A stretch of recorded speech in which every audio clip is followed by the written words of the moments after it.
Bonjour à tous, ici Devant mon comble et bienvenue dans cette vidéo. Dans cette vidéo, on va voir ensemble quoi faire avec vos investissements lorsque les marchés sont volatiles. Comme en ce moment, vous savez, il y a beaucoup d'incertitudes, donc on va voir ensemble, est-ce que c'est mieux d'arrêter de tout vendre ou au contraire, est-ce qu'il y a des actions plus judicieuses à mettre en place pour naviguer les marchés actuellement? Alors, j'aimerais tout simplement commencer avec ce graphique. Ce graphique est tiré d'un article de la Banque nationale. Je mettrai le lien dans la description parce que c'est un article très intéressant. Donc ici, qu'est-ce que vous voyez? Vous voyez en bleu donc l'évolution du MSCI World, okay? Donc l'évolution des actions mondiales, donc la croissance. Et en rouge, les points rouges, ce sont tous les événements majeurs qui auraient pu inciter les investisseurs à vendre et à se retirer des marchés financiers. Donc, vous avez beaucoup d'événements là depuis 2010, comme notamment très récemment l'impact de la monnaie japonaise par rapport au marché surtout nord-américain. On a aussi également, il y a quelques années, la persistance de l'inflation, on a la pandémie Covid-19, on a aussi également la guerre commerciale de Donald Trump. Oui, en 2018, lorsque Donald Trump était président, en fin d'année 2018, il avait également lancé une guerre commerciale avec la Chine. Donc, pas forcément les autres pays, mais spécifiquement avec la Chine. Et ça avait causé également une correction assez importante sur les marchés en 2018. Donc on peut voir que vous avez plusieurs types d'événements, parfois même des événements qui se répètent. Donc si vous aviez à chaque fois, à chaque point rouge, décidé de vendre vos investissements, vous aurez manqué vraiment cette belle croissance. Alors ça ne veut pas dire que sur chaque point rouge, il n'y a pas eu des corrections assez importantes, non, comme vous pouvez le voir. Mais quand on regarde avec un horizon sur le long terme, bien on peut voir que malgré ces corrections sur le court terme, on peut profiter d'une excellente croissance. D'autant plus que personne ne peut prédire exactement l'évolution des marchés. Donc admettons les marchés commencent à baisser, vous paniquez, vous vendez. Okay, vous n'allez pas vendre au top juste avant que ça baisse. Non, les marchés vont commencer à baisser, ils vont baisser un petit peu plus. Et là, vous allez commencer à dire non, là, ça baisse trop. Commencez avant. Okay? Puis pareil, vous n'allez pas racheter pile au creux. Les marchés vont rebondir. Vous allez voir un petit peu, attendre comment ça se passe. Les marchés vont vraiment rebondir, repartir à la hausse. Et là, vous allez dire, oulala, c'est le moment de réinvestir et rentrer dans les marchés. Donc, non seulement vous allez venir encaisser votre perte quand les marchés vont baisser et quand vous allez venir racheter plus tard, vous allez racheter plus tard et quand on compare les deux, vous allez avoir un gros manque à gagner. Regardez ici, ça c'est toujours pareil, un article, un graphique de la Banque nationale qui nous montre exactement ce scénario-là. Par exemple, les marchés commencent à baisser, vous décidez de vendre vos placements et de recommencer ici un an plus tard. Okay, vous avez vendu, un an plus tard, vous recommencez à investir. Vous pouvez voir qu'après, sur un horizon des 15 prochaines années, vous avez un gros manque à gagner versus si vous étiez simplement resté investi dans le marché.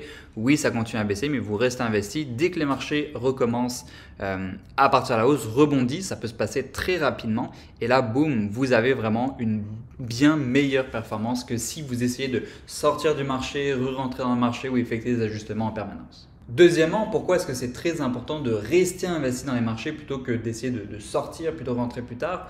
Tout simplement parce qu'une très grande partie de la performance des marchés se fait sur quelques jours.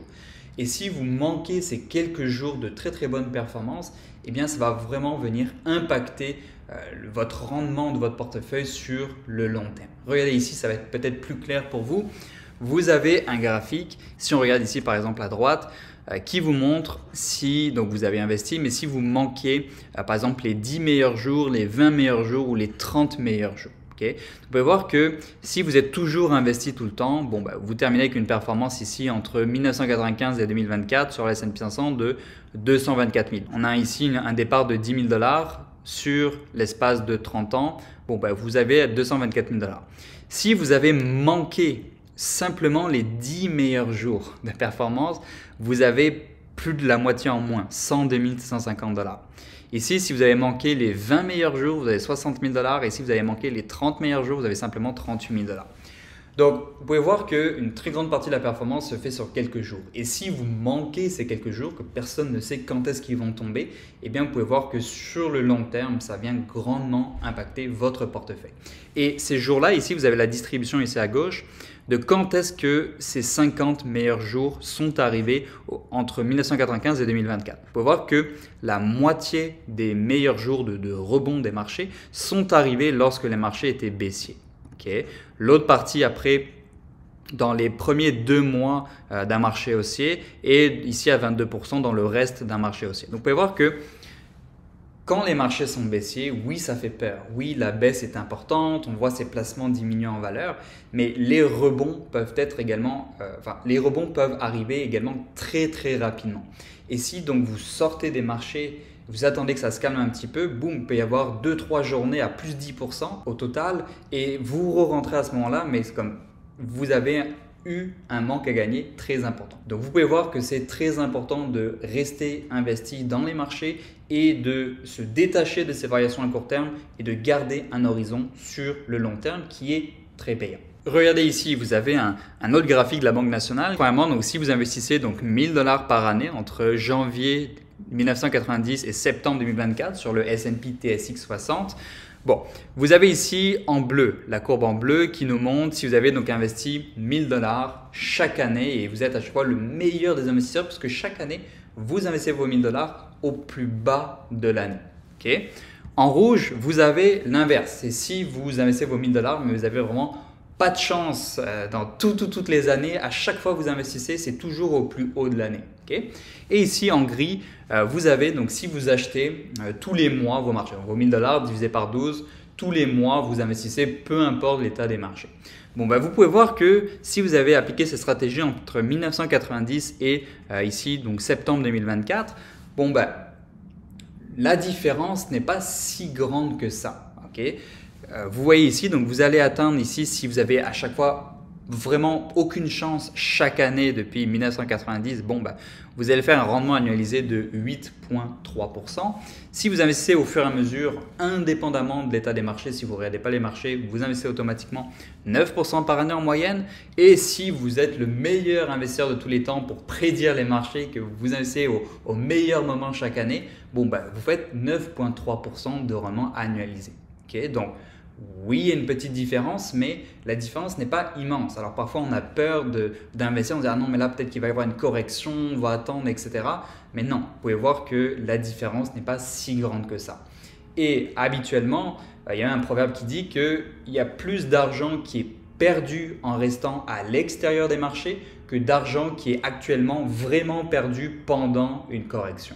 Vous voyez aussi également ici toute l'évolution des classes d'actifs. Ça, c'est un graphique que j'avais également déjà partagé dans d'autres vidéos. Mais vous pouvez voir ici en rouge, si on prend un portefeuille agressif qui correspondrait à un 80% actions, 20% obligations ou 90-10, quelque chose comme ça, vous voyez que depuis 1934, malgré toutes les crises qu'il y a pu y avoir, même le 2008, la valeur technologique en 2000 et même toutes les crises avant, etc., la pandémie, tout ça, malgré tout ça, vous voyez que vous avez quand même un rendement annualisé, donc en moyenne de 10,9% par année, malgré toutes ces crises-là. Donc, quoi faire si jamais il y a une correction? Si jamais il y a une correction, première chose à retenir, c'est essayer de se détacher des marchés et contrôler ses émotions. Très important.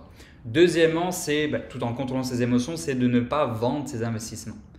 Très important, comme on vient de le voir dans la vidéo, de ne pas vendre vos investissements.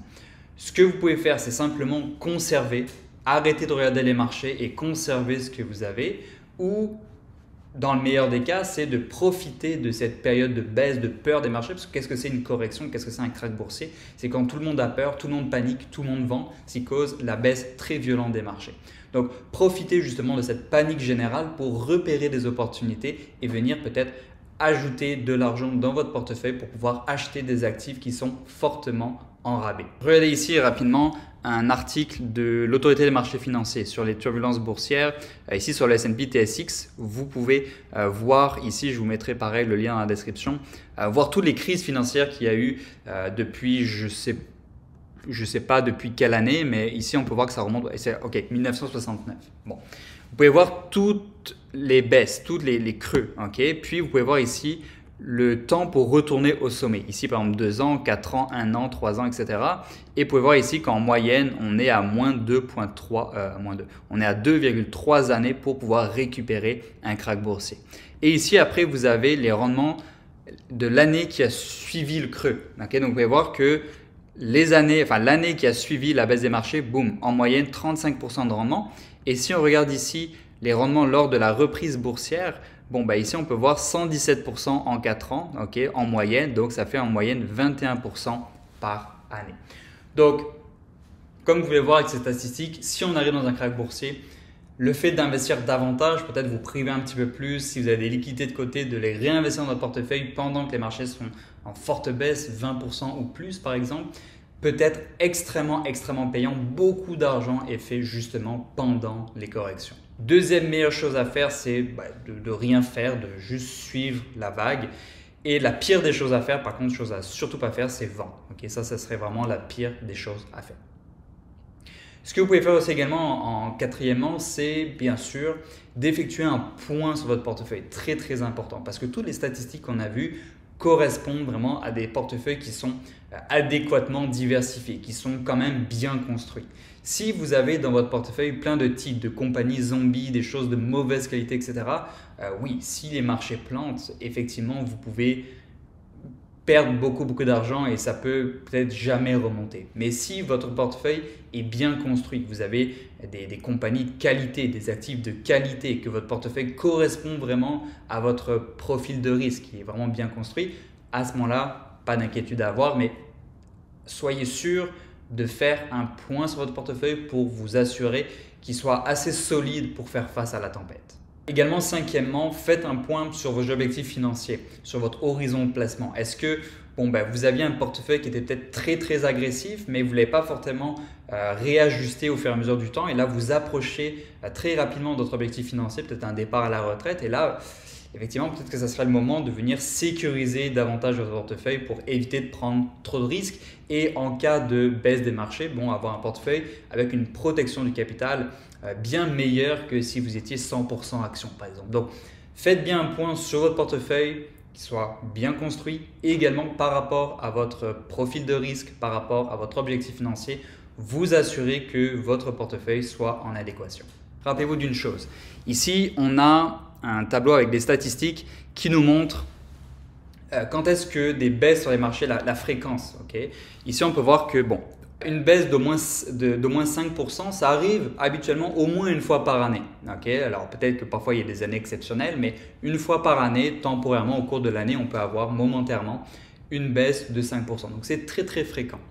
Une baisse d'au moins 10%, ça arrive habituellement au moins une fois tous les 3 ans. Donc pareil, une fois tous les 3 ans, mais on peut voir que c'est quand même quelque chose d'assez fréquent. Petit rappel sur les marchés, surtout les marchés américains, parce que c'est ça qui fait le plus de bruit actuellement. Depuis le début de l'année, on est environ à moins 4%. Donc oui, il y a beaucoup de bruit, mais quand on regarde après les chiffres, c'est encore très correct. Et par rapport au sommet qui s'est passé il y a quelques semaines et actuellement, on est un peu en dessous des moins 10%. Donc pareil, oui, moins 10%, on voit ces placements diminuer, mais pareil, quand on regarde les statistiques, pour le moment, on n'est pas forcément non plus quelque chose de très inquiétant non plus. Ensuite, au moins 20% qui se correspondrait vraiment à une bonne correction. On est ici à environ une fois tous les 6 ans. Et enfin ici, une baisse d'au moins 40% qui correspondrait vraiment à un krach boursier. On est ici à environ une fois tous les 24 ans. Donc ici, ça c'est des statistiques depuis 1928 ou 1929. Donc c'est sûr qu'après, si on prend année 2000, 2008, il s'est passé que 8 ans entre les deux baisses, mais après quand on prend un horizon beaucoup plus important, ici une baisse, un krach boursier arrive en moyenne une fois tous les 24 ans. Donc vous pouvez voir que pour le moment, rien d'affolant. Alors certes, il y a beaucoup de bruit, il y a toujours beaucoup de bruit, surtout dans les marchés baissiers. Mais quand on met de côté le bruit et qu'on regarde les chiffres, on peut voir que pour le moment, c'est correct et que si, admettons, on arrive dans une correction, mais encore une fois, personne ne peut le savoir. Ça se trouve, les choses vont repartir à la hausse, boum, excellente année. Mais bon, si, admettons, on arrive dans un marché baissier un peu plus important, comme on vient de le voir dans la vidéo, gardez la tête froide, vous détachez les émotions, restez investi dans les marchés, peut-être rééquilibrer davantage le portefeuille pour peut-être mieux vous préparer, faites un petit peu le tri dans votre portefeuille et si on arrive dans une correction, soit vous conservez les choses, soit vous en profitez pour pouvoir investir davantage dans, pareil, un portefeuille de qualité. Donc voilà, j'espère que vous avez aimé cette vidéo. Comme d'habitude, si vous avez besoin d'aide avec vos placements, vous retrouverez plein de ressources dans la description. Autrement, likez la vidéo. Si vous avez des questions, mettez dans les commentaires, abonnez-vous et on se retrouve dans la prochaine vidéo.